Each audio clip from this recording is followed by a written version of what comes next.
Queridos de Deus, recebam todos a paz do Senhor. Os que estão felizes com Jesus, por sinal, digam glória a Deus. Esse é o dia que nos fez o Senhor e é por isso que nós estamos alegres. Queridos de Deus, eu quero tributar aos céus toda a minha gratidão pelo privilégio, pela oportunidade de nesta manhã estar servindo junto dos queridos irmãos aqui na AD Belém, no nosso tão querido Belenzinho, e juntos tendo a graça de adorarmos aquele que é digno de toda honra, digno de toda glória e digno de todo o louvor. Quero estender os meus agradecimentos à liderança espiritual desta casa, como também do nosso tão querido Brasil e igrejas ao redor do mundo, muito digno pastor José Wellington Júnior, presidente da nossa querida convenção. Que alegria, que honra poder estar aqui servindo a essa casa diante de tantos obreiros, pastores, líderes, mestres. Que Deus em Cristo continue abençoando a todos. Vamos a um texto da palavra de Deus que está em Êxodo capítulo de número 3, por favor. Êxodo capítulo de número 3. Eu gostaria de ler alguns versículos para a nossa breve meditação. Pastor José Wellington, eu vim essa manhã com uma missão muito especial. Antes de nascer, meu pai, que aqui está, o pastor Roberto, já trabalhava lá em Vicente Carvalho, na CGADB. Inclusive, sábado, dia 1º, eu completei 30 anos de idade. Então, são mais de 30 anos que Painho está servindo a CGADB, serviu muito a irmã Wanda, e a minha missão aqui hoje é agradecer. Durante 30 anos, o Senhor colocou pão na mesa da minha casa. E hoje eu venho na casa do pão para agradecer ao Senhor por tudo que o Senhor fez pela minha família. Eu sou fruto das sementes que o Senhor lançou na minha casa. Muito obrigado, muito obrigado. Êxodo capítulo de número 3.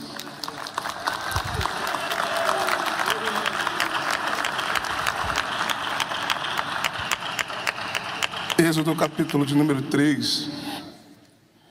Está escrito assim: E apacentava Moisés o rebanho de Jetro, seu sogro, sacerdote em Midian. E levou o rebanho atrás do deserto e veio ao monte de Deus, a Horebe. E apareceu-lhe o anjo do Senhor em uma chama de fogo, no meio de uma sarça. E olhou, e eis que a sarça ardia no fogo, e a sarça não se consumia. E Moisés disse: Agora me virarei para lá, e verei esta grande visão, porque a sarça não queima. E vendo o Senhor que se virava para lá a ver, bradou Deus a ele do meio da sarça e disse: Moisés, Moisés. E ele disse: Eis-me aqui. E disse: Não te chegue para cá. Tira os teus sapatos de teus pés, porque o lugar em que tu estás é terra santa. E você diz amém. Podemos assentar.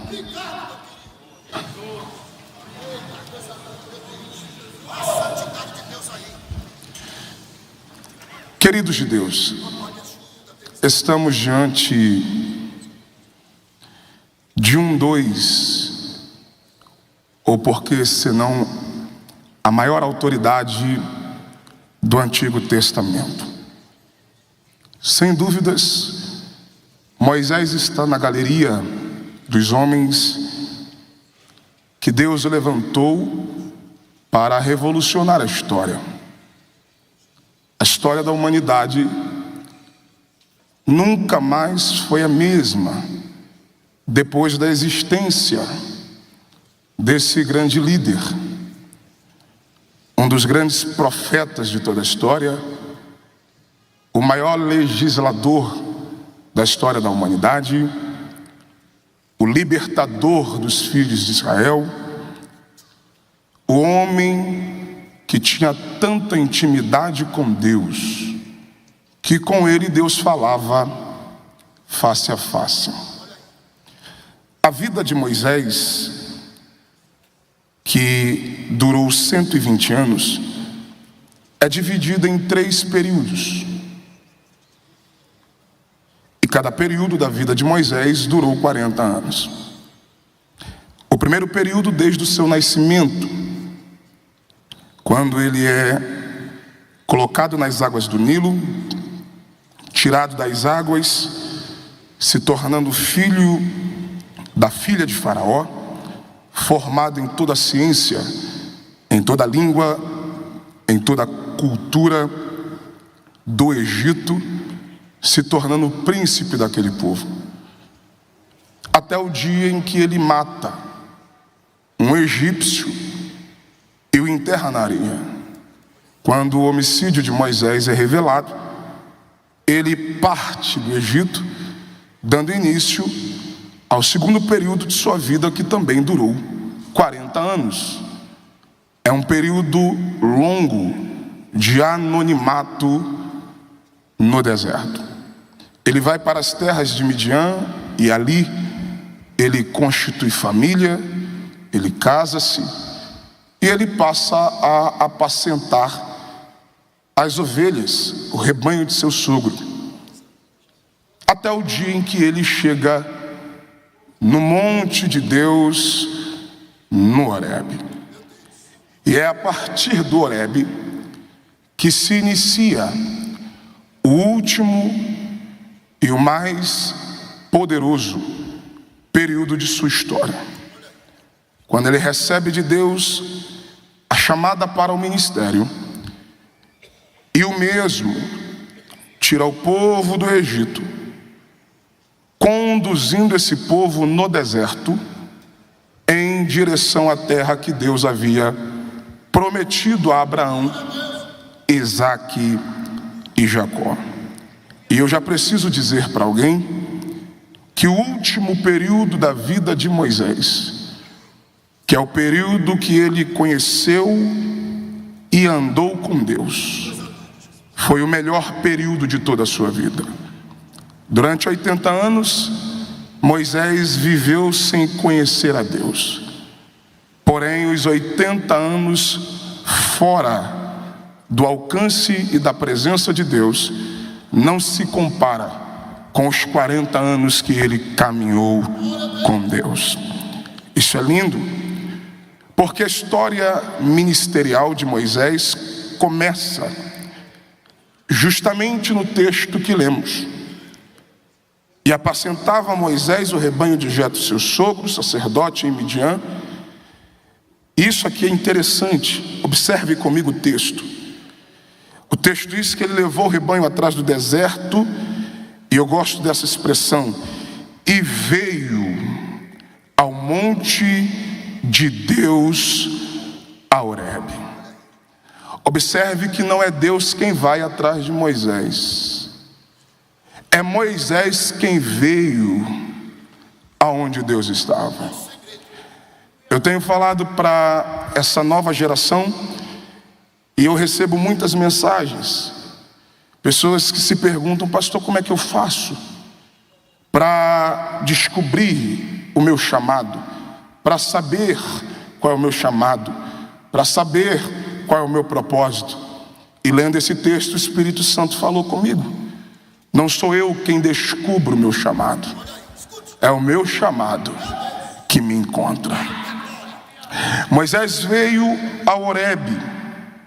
O texto diz que o monte é de Deus, porque Moisés é alguém que não tinha absolutamente nada. Ele sai fugitivo do governo do Egito. Ele está em uma terra onde ninguém o conhecia. Ele está morando de favor na casa de seu sogro. As ovelhas que ele pastoreava não eram dele, nem o lugar que ele estava pertencia a ele, porque o monte era de Deus. Mas quando ele chegou no Horebe, quando ele chegou no monte de Deus, Moisés vai vivenciar uma das maiores experiências de toda a sua história.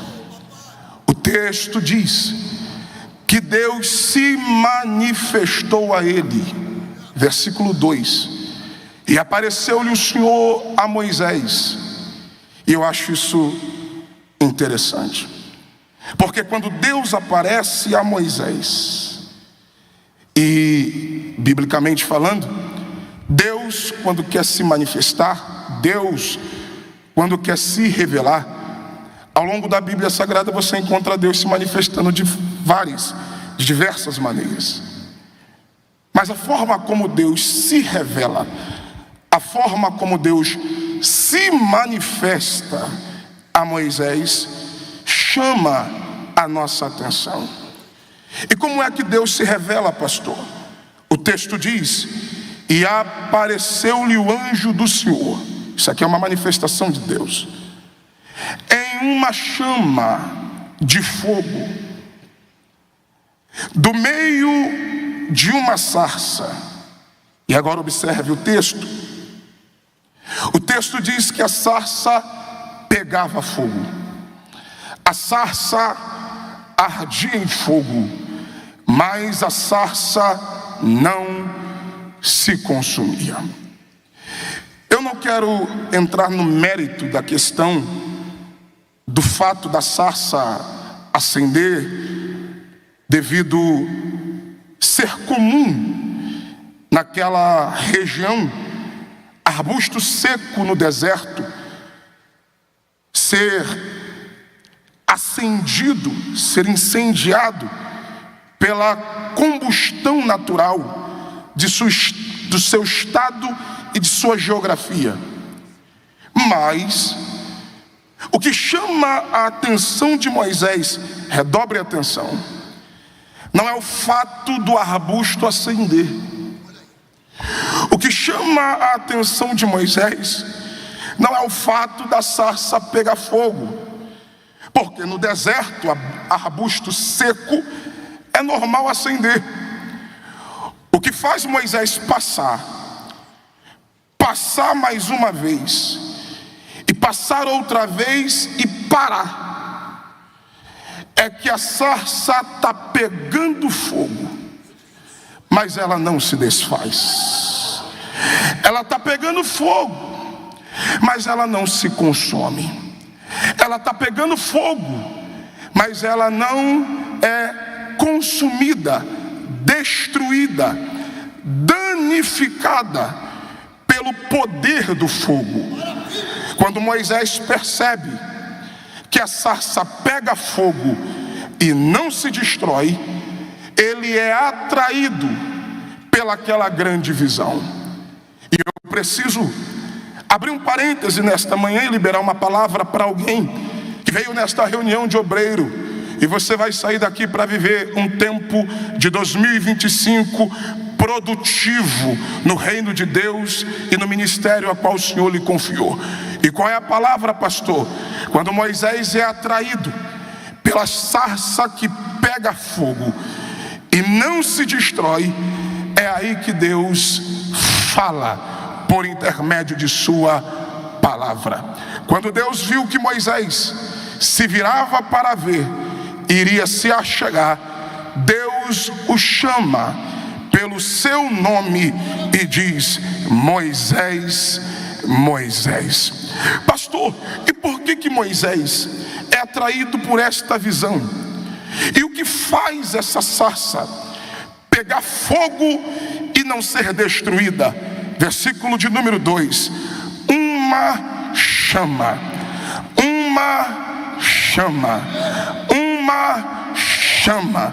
de dentro ou do meio da sarça. E observe o texto: a sarça está acesa, a sarça está pegando fogo, mas por causa de uma chama. Não é o fogo inteiro, é uma chama. Pastor, por que não o fogo inteiro?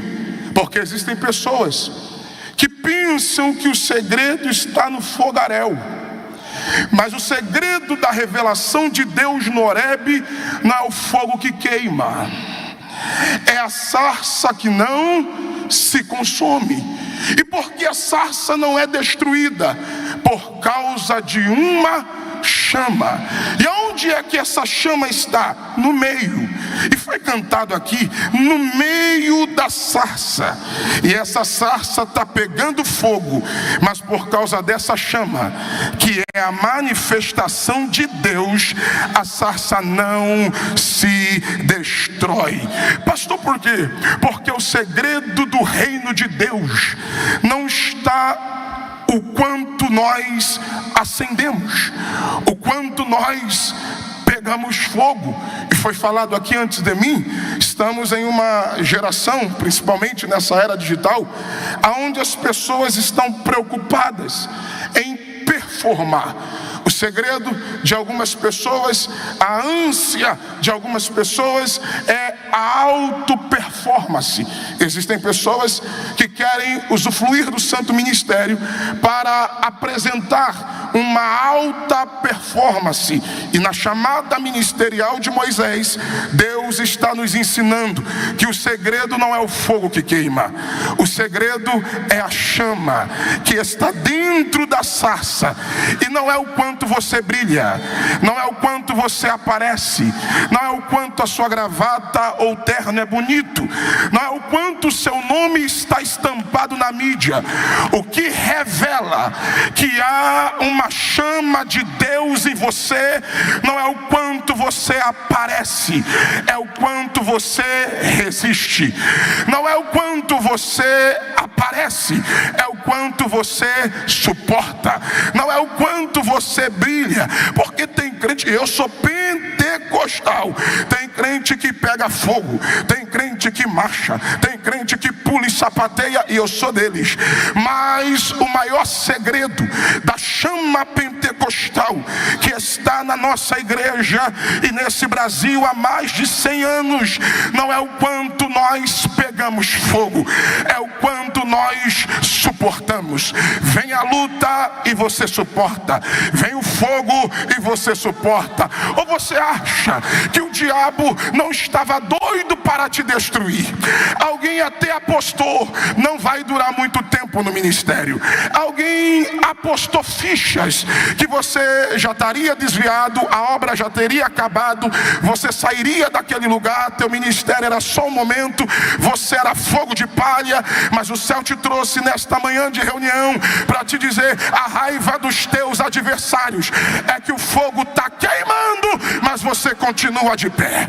O fogo está queimando, mas você continua crente. O fogo continua queimando, mas você resiste, mas você suporta. Vem o fogo da calúnia e você está de pé. Vem o fogo das traições e você está de pé. Vem o fogo do ataque maligno e você está de pé. Alguém falou da sua vida, mas você continua de pé. Não é quanto fogo queima, é o quanto você suporta, é o quanto você resiste. Uma chama. O segredo não está na minha aparência, o segredo está naquilo que eu carrego. O segredo não está no dinheiro na conta, no carro que você anda, ou nas redes sociais, diante de uma era digital que vive inclinada por essa era digital, por essa atualização de sistema. Deus te trouxe nesta manhã de reunião para te dizer: o que te mantém de pé é esse fogo, mas essa chama. E essa chama alguém não vê, mas está aqui dentro, está no meio. E essa chama que está aqui dentro te faz permanecer, te faz suportar, te faz resistir. falar de resistência se não falarmos de batalha espiritual?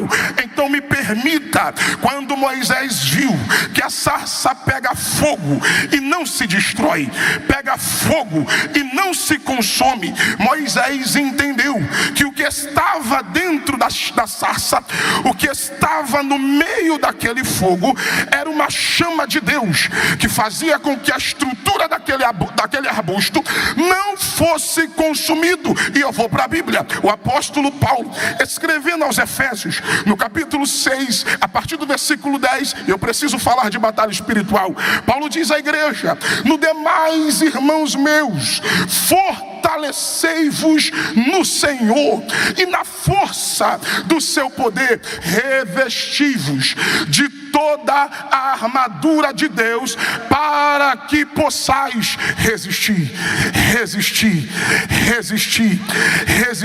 Aqui está o segredo, aqui está a revelação que Moisés viu de Deus no monte Horebe, a chama que queima e a sarça não se consome. Agora pega a palavra, o que Paulo está escrevendo aos Efésios vai corroborar com a carta do apóstolo Tiago, no capítulo 4, versículo 7, ele também falando de batalha espiritual. Tiago diz: sujeitai-vos, pois, a Deus, resisti, olha a resistência aí, resisti ao diabo e ele fugirá de vós. Quando Tiago diz sujeitai-vos, pois, a Deus, ele está dizendo obedecer a sua palavra, se submeter à sua vontade, viver na dependência de Deus. E o que mais?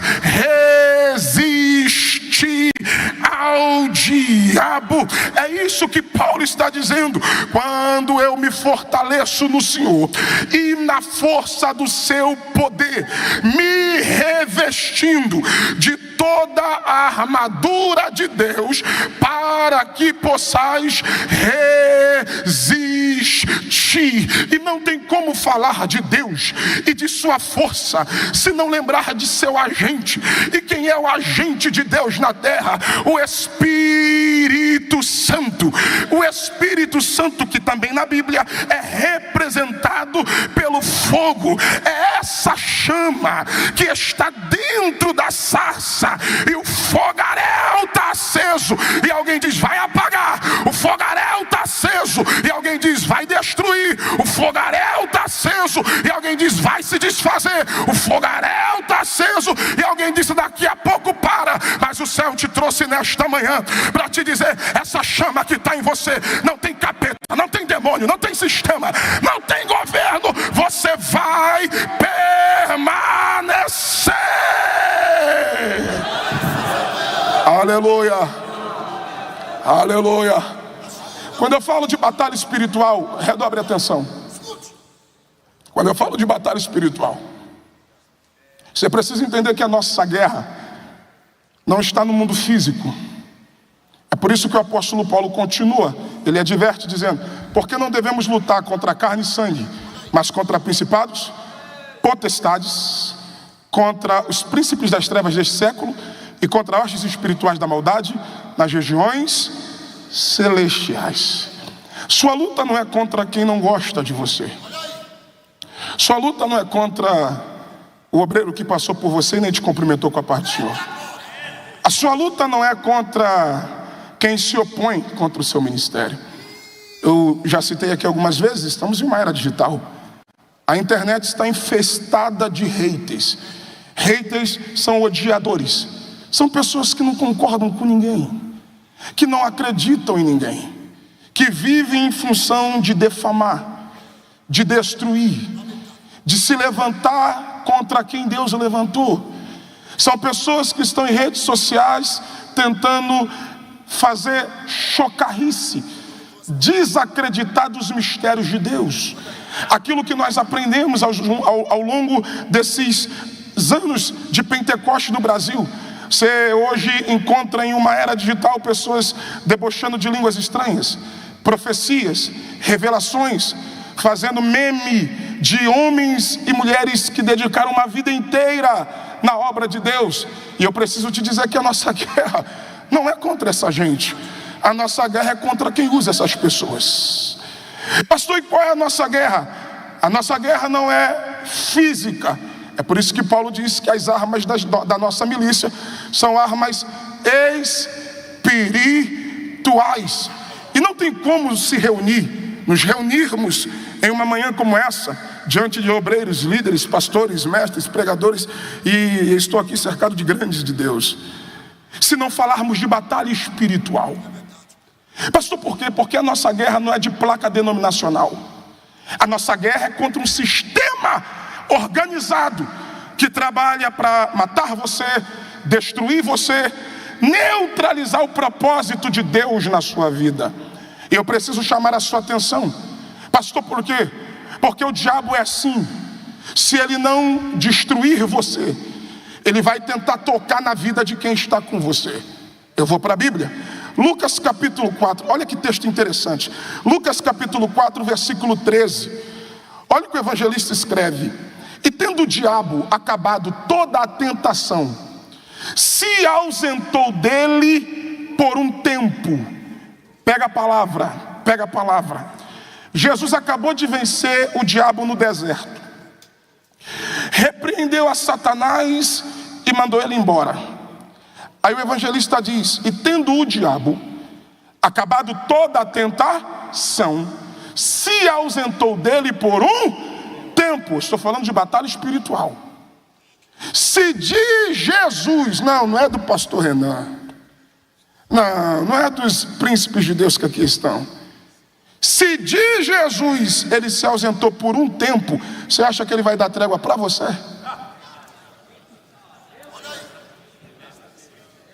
Eu vou para a Bíblia. Pastor, de Jesus ele só se ausentou por um tempo? Sim. Quando o diabo percebeu, pastor José Wellington, que não ia conseguir nada com Jesus, porque ele é a própria chama que arde dentro de nós, e essa chama não deixa o fogo desse mundo te destruir. Aleluia. Quando o diabo percebeu, com Jesus eu não posso, ele foi tentar na vida de quem estava com Jesus. Porque o diabo é covarde. Porque a gente tem escola. Obreiro de Deus tem costa larga, aguenta pancada, aguenta pedrada. Agora, toca nos meus filhos. Lá em casa eu tenho um casalzinho, 6 anos a missionária Nicole, 3 anos o Nicolas. Toca nos meus filhos, vai tocar em mim. Toque em quem eu amo, vai tocar em mim. Bater em mim, eu tenho costa. Agora, o diabo ele é covarde. É por isso que nós precisamos blindar a nossa casa, nossos filhos, nossa família, porque o diabo ele é covarde. Eu vou provar. Quando o diabo viu que com Jesus ele não ia conseguir, ele foi tentar em quem estava com Jesus. O primeiro que ele usou, Pedro. Ah, lá vai. Eu vou para a Bíblia, Mateus 16. Jesus, e isso aqui é lindo, porque Jesus acabou de dizer: Pedro, foi meu Pai celestial que testificou em você, que falou na sua boca quem eu sou. Por isso te digo que tu és Pedro, e sobre esta pedra, essa rocha, eu, Cristo, edificarei a minha igreja, e as portas do inferno não prevalecerão. Só para ouvir um glória aqui dos pentecostais. Porta não é instrumento de ataque, porta é instrumento de defesa. Quando Jesus disse que as portas do inferno, é porque tem gente que pega isso aqui e acha que quem está atacando aqui é o inferno. Negativo. Quando Jesus diz as portas do inferno não prevalecerão, porta é instrumento de defesa. Quem está atacando aqui não é o diabo, quem está atacando aqui é a igreja, porque a igreja vai meter o pé na porta de Satanás e vai dizer: na minha casa, na minha família, nessa cidade, nesse país, quem manda é Jesus de Nazaré. Quem tem glória para dar aqui essa noite? Pega a palavra. Quem acabou de usar Pedro foi Deus. Eu só acredito que está escrito. Aí Jesus começou a falar sobre a necessidade do seu sacrifício. Ele tinha que morrer, ele tinha que ser entregue. Mas Jesus também falou sobre a sua ressurreição. Porque Jesus não só fala da sua dor, Jesus não só fala do seu sacrifício, ele fala do sacrifício, mas fala do propósito. Quando Jesus termina de falar, está no texto, Mateus capítulo 16, ali para o versículo de número 21, 22 e 23. Quando Pedro ouviu Jesus falar que ia sofrer, Pedro fez igual alguns crentes de hoje. Chamou Jesus no canto, tirou do meio dos 11 e disse assim: o que foi que o senhor falou sobre morrer? Senhor, de maneira nenhuma eu vou deixar isso acontecer. Senhor, tenha dó de ti mesmo. Tenha dó de ti mesmo. É igual alguns crentes de hoje, que o pastor fala, aí vem alguém e diz: o que foi que o pastor falou? Isso. Não, você não precisa disso. O que foi que o profeta disse? Isso. Não, você não precisa disso. Aí quando Pedro colocou a mão no ombro de Jesus e disse: tenha dó de ti, está no texto. Jesus disse: para trás de mim, Satanás, porque tu não me servirás como pedra de tropeço. Jesus acabou de repreender o diabo falando na boca de Pedro, e eu vou provar que foi Jesus que repreendeu. Lucas capítulo 22, olha o que está escrito. Lucas capítulo 22, versículo 31 e o versículo 32. Olha o que está escrito lá, para você entender o contexto. Começou uma discussão: quem aqui é o maior? Quem é maior? Eles estão discutindo quem é o maior. Jesus diz: calma aí, vem cá. Primeiro que no reino de Deus a preocupação não é quem é maior. Porque no reino de Deus, quem quer ser maior, se faça menor. No reino de Deus, quem quer governar, tem que servir. Porque Jesus está na mesa. Eu gosto da Bíblia porque mesa é lugar de descobrimento. Jesus está na mesa e diz assim: quem é maior aqui na mesa? Aí ele diz: é o Senhor. Jesus diz: então, se eu sou o maior, faça como eu sou o menor, eu sou o que serve. Aí quando Jesus percebeu que o propósito dos discípulos estava na vaidade de cadeira e não no propósito do reino, Jesus disse: Simão, Simão. Jesus disse quem? Simão, Pedro. Jesus chama a atenção de Pedro. Quando Jesus chama a atenção de Pedro, os 11 olham para a mesa, olham para Jesus, porque eles sabiam: se Jesus chamou Pedro, ou Jesus vai dar uma escovada nele, porque Pedro era muito impulsivo. Toda hora Jesus tinha que vir dar um corte, tinha que fazer alguma coisa. Aí quando Jesus disse: Simão, Simão, os 12 olharam. Aí Jesus disse: o diabo, leia aí, vos pediu, ele está falando para os 12, vos pediu para cirandar. Cirandar aqui é peneirar igual trigo. Aí olha o versículo 32. Aí Jesus vira para Pedro e diz: mas eu roguei ao Pai por ti. Pastor José Wellington, se Jesus está falando para os 12, por que Jesus disse para Pedro: mas eu roguei por ti? Porque Jesus está dizendo: Pedro, baixa a bola, porque se eu permitisse o diabo cirandar, o primeiro que ia ser lançado fora era você. Porque o diabo é assim: se ele não conseguir destruir você, ele vai tentar tocar em quem está com você. Eu vou para a Bíblia. Quando Jesus repreendeu, porque o texto diz que Jesus repreendeu, Jesus não deixou o diabo cirandar na vida de Pedro. Quando Jesus repreendeu o diabo da vida de Pedro, tem crente que é igual Pedro. Ora é Deus que usa, ora é o diabo que fala na boca. Aí o diabo percebeu: não dá com Jesus, não dá com Pedro, porque Jesus não deixa. Sabem quem foi que ele entrou? O texto diz: ele entrou em Judas. João capítulo 13, vamos para a Bíblia. João capítulo 13, versículo 27. Só para você entender o contexto. Jesus acabou de revelar a traição, mas Jesus não revela o traidor. Jesus disse: não falo de todos, mas eu sei quem escolhi. Mas para que se cumpra as escrituras, um que come pão comigo na mesa levantou contra mim o seu calcanhar. Jesus está falando da traição, mas Jesus não expõe o traidor. Aí Pedro olha para João, que era íntimo, e diz: pergunta para ele quem é. Quando Pedro pede para João perguntar. João desce a cabeça no ombro de Jesus e: mestre, qual de nós é o traidor?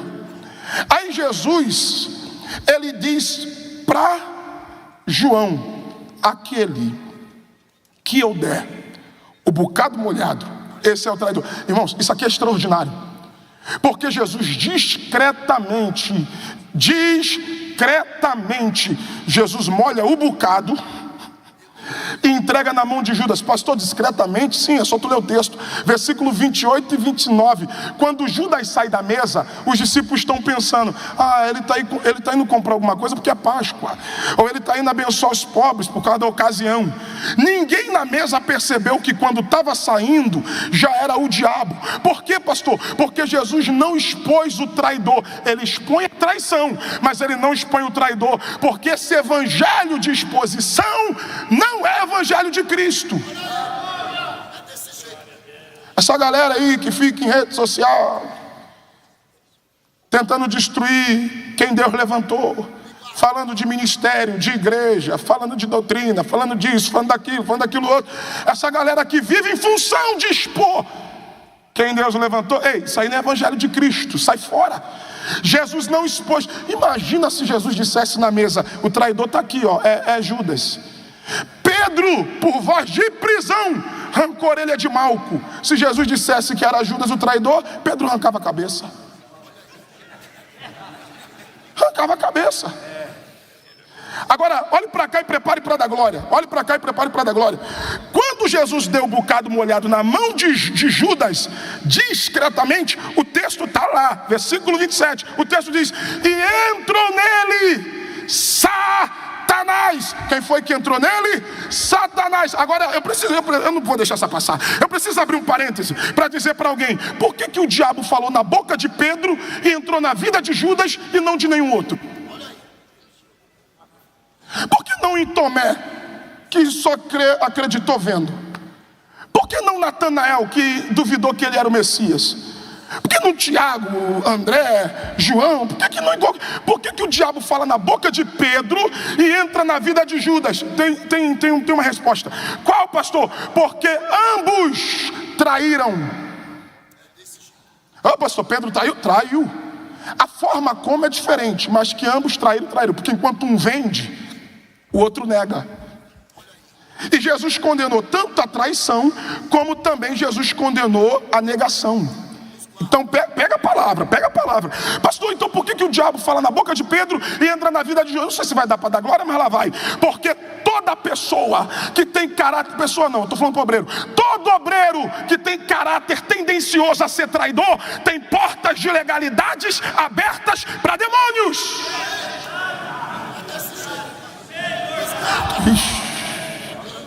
Todo Judas, todo Pedro tem porta de legalidade aberta para demônios. Só que eu gosto de Jesus. Pregador, por quê? Porque na mesa tem dois tipos. Primeiro, os discípulos. E quem são os discípulos? É os que estão comendo e bebendo, mas não percebeu que quem chegou na mesa foi o diabo. Porque tem gente que come e bebe, resenha, ri e ainda não percebeu. Quem está na mesa é o diabo. O outro, Jesus. Quando o diabo entrou, Jesus não deixou para depois. Jesus olhou para Satanás e disse: o que tu tem que fazer, faça agora. E o texto diz assim: e depressa. Jesus está dizendo: sai dessa mesa, vai fazer o que você veio. Por quê? Porque em mesa que Jesus está, diabo não pode ficar nela. Em mesa que Jesus se assenta, demônio não fica sentado nela. Eu tenho uma palavra para os homens de Deus aqui esta tarde, e a palavra é essa: antes de chamar qualquer um para a tua mesa, chama Jesus. Antes de chamar amigo, antes de chamar colega, antes de chamar sócio, antes de chamar parente, antes de chamar qualquer um, chama Jesus primeiro. Porque em mesa que Jesus se assenta, diabo não fica, diabo não fica, diabo não fica, diabo não fica nela. Ela suída rai. É managa churianda suída rai. Aleluia. Ei, obreiro, não se assuste quando alguns começar a sair daquele lugar. É Deus começando a dizer: vou tirar. Toda aliança de demônio vai ter que sair. Toda aliança de Satanás vai ter que sair. Prefira ficar com 300, mas que tem Espírito de Deus, do que ficar com uma multidão de gente que tem aliança com o diabo. Deixa embora. Deixa sair. Deixa sair. Existe uma chama que queima dentro de você. Você está entendendo? Por que vem 11 mil demônios? Tem que cair 1000 de um lado, 10 mil do outro, e tu não é atingido, porque tem uma chama. Está entendendo? Por que o diabo faz? Vem enfermidade, vem depressão, vem traição, vem um levante, mas você permanece de pé. O fogo pega, mas não te destrói. Há uma chama. Olhe para um obreiro que está perto de você, interaja com alguém, diga: resista. Diga para ele, diga para ela, diga: resista, resista, resista, resista. Olhe para mim, eu tomo meu assento agora. Quando Moisés viu, está pegando fogo, mas não se destrói, Moisés foi chegar para perto. Quando Deus viu o movimento de Moisés, Deus disse: tira as sandálias de teus pés, porque o lugar que tu estás é terra santa. Eu tomo meu assento. Nós já ouvimos muitas coisas a respeito disso aqui. Você já está cansado de saber. Também não vim aqui como descobridor da pólvora, mas eu vim dizer para alguém: apesar de muitas teorias do porquê Deus mandou Moisés tirar a sandália, a mais corriqueira era o costume antigo que havia no Egito e entre outros lugares, onde quando você se entrava em um lugar sagrado, se tirava as sandálias. Só que isso não entra na minha mente, mas eu sou um pouco curioso. Eu falei assim: mas só isso? Aí alguém: não, porque tem um emblema do Deus do Egito na sandália. Tá. Se Deus não quisesse nada do Egito, então Deus não ia pedir no deserto a oferta que o povo trouxe do Egito. Então o problema de Deus não é a sandália em si, o couro, o emblema, ou Deus também não ia se limitar a um costume do Egito. Não. Eu estava lendo um texto, e quando eu li esse texto, sabe como é que mente de pregador voa, né? Eu lendo um texto, o Espírito Santo ministrou no meu coração. Pastor, que texto é esse? Eu quero ler com vocês, só para não dizer que é coisa da cabeça de pregador pentecostal. Está lá em Ruth capítulo de número 4. Eu vou ler e eu tomo o meu assento. Ruth capítulo de número 4. Olha que texto interessante. Eu só vou ler para você não dizer que é coisa da minha cabeça. Lucas capítulo 4, versículo de número 7. Olha o que está escrito. Ruth capítulo 4, versículo 7. Havia, pois, já de muito tempo, muito tempo, esse costume em Israel. Que costume? Quanto à remissão e à permuta, ou remissão e contrato, para confirmar todo o negócio, que o homem descalçava o sapato e o dava ao seu próximo. Isso era por testemunho em Israel. Disse, pois, o remidor a Boaz: toma para ti. E ele descalçou o sapato. Só para você entender o contexto, Boaz quer casar com Ruth, mas para Boaz casar com Ruth, ele pede o primo para comprar as terras que eram de Noemi. O primo comprando as terras de Noemi, Boaz comprava as terras do primo e assim assumia a mão de Ruth. Só que naquela época não era igual hoje. Hoje, quando você vai comprar um imóvel, quando você vai comprar qualquer coisa, o que nós fazemos? Você vai no cartório, abre firma, reconhece, autentica. Tem todo um protocolo, tem todo um processo para se confirmar um negócio.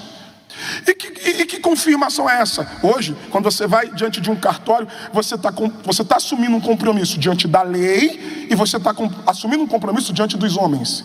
Hoje é assim. Mas olha o que o texto diz: Naquela época havia um costume. Que costume é esse? 10 anciões iam para a porta da cidade.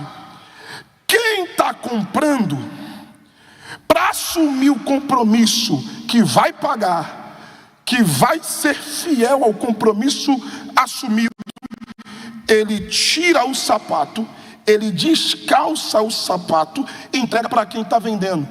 Quem está vendendo pega o sapato de quem está comprando. Isso era um testemunho. Quando eu li isso, o Espírito Santo gritou no meu coração. Quando Deus disse: não chega, tira a sandália dos pés, Deus disse: Moisés, eu só te dou acesso ao que é sagrado se primeiro você assumir compromisso com aquele que é santo. Tira a sandália. Tira a sandália. Lá vai. Estamos em uma geração onde pessoas querem acessar o sagrado, usufruir do sagrado, simpatizantes do sagrado. Tem pessoas querendo caminhar no sagrado sem ter compromisso com aquele que é santo. Tem gente que quer cantar aqui, mas quer pecar lá fora. Tem gente que quer cantar aqui, quer adorar aqui, levanta até a mão, faz pra cá, faz pra lá, mas não quer largar a vida que tem, não quer largar as paixões do mundo, não quer. Hoje, nessa era digital, então, o que tu vê de artista global, o que tu vê de gente na mídia que quer usufruir do sagrado sem ter compromisso com aquilo que é santo. Aí vem Deus e diz: Moisés, quer acessar o sagrado, primeiro tem que assumir compromisso. Tira a sandália, tira a sandália, tira a sandália. E só para encerrar o assunto, só para tu não dizer isso aí é coisa da cabeça, não, eu vou para a Bíblia. 40 anos depois, quantos anos? Quantos anos? Lá vem Josué subindo aos pés de Jericó. Quando Josué viu Jericó, levantou diante dele o anjo do Senhor. Quando o anjo se levanta, o anjo está com a espada desembainhada. Josué mete a mão na espada e diz: és tu um do nosso ou é contra nós? Ele disse: nenhum nem outro, eu sou o capitão dos exércitos do Senhor.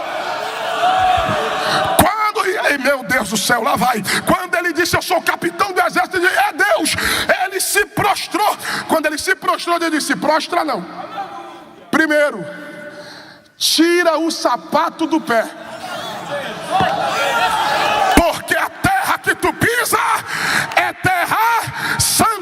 Eu devolvo o microfone. Josué, eu só vou te dar o sucesso ministerial que eu dei a Moisés. Eu só vou te entregar o legado que é de Moisés. Eu só vou te fazer herdar a terra que eu jurei aos teus pais, se primeiro você assumir comigo o mesmo compromisso que Moisés assumiu no Horebe. Tira a sandália, tira a sandália, tira a sandália. Eu encerro a minha participação nesta manhã dizendo: o clamor desta última hora, o clamor da igreja brasileira, o clamor das nossas Assembleias de Deus é essa. Qual pregador? Deus não quer gente que quer caminhar no sagrado sem compromisso. O clamor para nossa geração é: tira a sandália, assuma um compromisso com aquele que é santo, e ele vai se responsabilizar de cuidar de você. Que Deus os abençoe. Glória.